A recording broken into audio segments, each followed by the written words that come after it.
Welcome to Express Info. Do you want to have these exclusive Puma Rise Nitro basketball shoes? Because once we reach 200k subscribers, we will be having this giveaway. Just comment to win. Shoes are promoted by Kai Sotto himself. Just like this video, and most importantly, comment anything positive about Kai Sotto. It's easy. Commenting is the key to win. Share your positive comments about Kai Sotto. Do it now na. Win the prize. Stay tuned for more updates. Walang duda, Kai Sotto is slowed down by his back injury.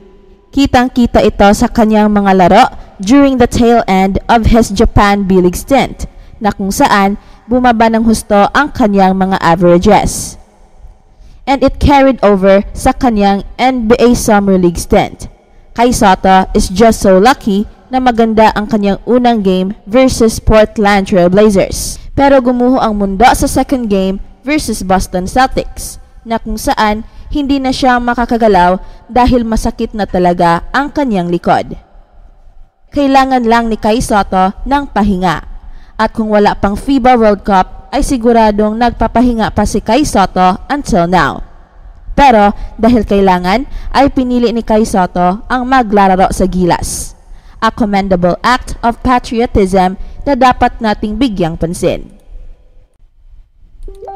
There is no doubt Kai Sotto is a premier basketball talent if healthy. Yes, if healthy. Pero after his scoreless game versus a very strong Montenegro team, ay marami ang nagtataka if fully healed na ba talaga ang likod ni Kai Sotto. Kailangan ng Gilas ang Kai Sotto na naglaro sa dalawang Olympic qualifiers versus Serbia and Dominican Republic, na kung saan napaka-aggressive ni Kai Sotto sa rebounding at depensa pati sa scoring. He was very impressive, and in fact, muntik pa nating matalo ang Serbia at very competitive tayo sa first half versus Dominican Republic. And to think, 18 years old pa lang dito si Kai Sotto, yet he was able to create a big impact. Pero take note, si Coach Tab Baldwin pa ang coach ng Gilas that time. I'm not sure kung merong dahilan ang mga coaches sa performance ni Kai Sotto. Pero knowing Coach Chat Reyes, pwede rin sa FIBA World Cup na niya i-unleash si Kai Sotto.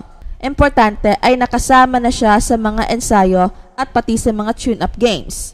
Pero maingat pa rin ang team as not to aggravate the injury. Doon na lang pupukpok versus Dominican Republic na siyang kailangan ng Gilas ipanalo.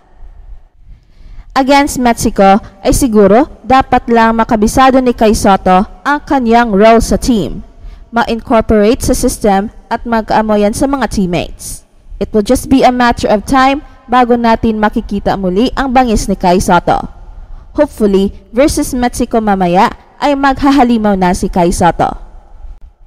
Samantala, si Thanasis Antetokounmpo ay pumasa sa huling talaan ng Greece sa 2023 FIBA Basketball World Cup. Napabilang si Antetokounmpo sa 12-man lineup kasama ang team captain na si Kostas Papanikolaou, Giannoulis, Ioannis Papapetrou, Georgios Papagiannis, Michalis Lontzis, Dinos Mitoglou, Nikos Rokavopoulos, Thomas Walkup, Lefteris Bokoridis, Dimitris Moraitis, and Manolis Jatzidakis. Si Thanasis Antetokounmpo ang tanging NBA player sa koponan ng Greece. Ang kapatid ni Thanasis na si Giannis Antetokounmpo, ang pinakakilalang pangalan sa basketball ng Greece, ay nakadecide nang hindi sumali sa competition at wala sa lineup. Haharapin ng Greece ang US, New Zealand, and Jordan sa Group C. Si Thanasis ang tanging NBA player sa lineup ng Greece na naglalaro kasama ang kanyang kapatid sa Milwaukee Bucks. Si Kostas Papanikolaou, isang dating manlalaro ng Houston Rockets and Denver Nuggets, ay magiging isa rin sa mga sentro ng atensyon para sa Greece. Siya ay isa sa mga veterano ng koponan at kasulukuyang naglalaro para sa Olympiacos sa kanilang domestic league. Si Thomas Walkup ay kamakailan lang nakatanggap ng kanyang naturalization papers para sa Greece noong nakaraang April, matapos maglaro ang American Guard para sa Olympiacos. At si Rondé Hollis Jefferson ay napili na maging bahagi ng koponan ng Jordan para sa FIBA Basketball World Cup 2023. Ang naturalized Jordanian ay napabilang sa huling 12-man roster ng koponan na maglalaro laban sa US, Greece, and New Zealand sa Group C sa Mall of Asia Arena. Sa kanyang paglahok, inaasahan ni Hollis Jefferson na makatulong sa Jordan na maging pinakamahusay na koponan sa Asia sa FIBA World Cup at magkaroon ng pwesto sa Paris 2024 Olympics. Also in the final roster are veterans Zaid Abbas, Ahmad Al-Dwairi, Ahmad Al-Hamarche, Mohamed Hussein, Fadi Mustafa, Amin Abu Hawas, Sami Bizaid, Malik Kanaan, Zain Al-Najdawi, Hasham Abbas, and Ahmad Hamouri.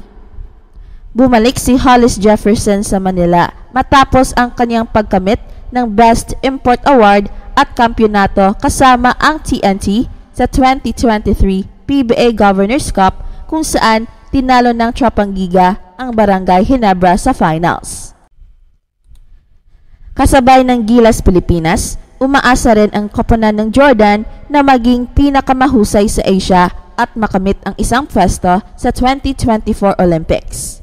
Ngunit hindi rin naiiwasan na sila'y magkakaroon ng matinding hamon sa mga susunod na yugto ng laban, lalo na't naroroon sa kanilang grupo ang malakas na koponan ng Team USA. Ipinakita ng Jordan ang kanilang determinasyon at kakayahan sa pamamagitan ng pagpili kay Hollis Jefferson na may mahusay na karanasan sa paglalaro sa mataas na level of basketball para sa kanilang national team. Sa pagbabalik ni Hollis Jefferson sa Manila kasama ang karangalan mula sa PBA, umaasa sila na maipagpatuloy ang kanilang tagumpay sa mas mataas na competition. Bilang kasapi ng Group C, alam nila na ang Team USA ay isa sa mga pinakamalakas na koponan sa buong mundo. Ngunit sa basketball, walang imposible. At handa silang ipakita ang kanilang husay at dedikasyon sa pag-asa na makamit ang kanilang mga pangarap na mapanalo ang 2023 FIBA Basketball World Cup at makapasok sa Olympics. Isang mahigpit na laban ang nag-aabang, ngunit hindi matitinag ang kanilang determinasyon na magtagumpay para sa kanilang bansa. That's it for now, guys. Pero bago kami magtatapos, ay huwag kalimutan na huwag magpahuli sa mga pinakabago mga kwento at balita ng kasiyahan at tagumpay. Bahala na ang mga marites dyan, basta kami ay handang maghatid ng tunay na inspirasyon sa mundo ng sports.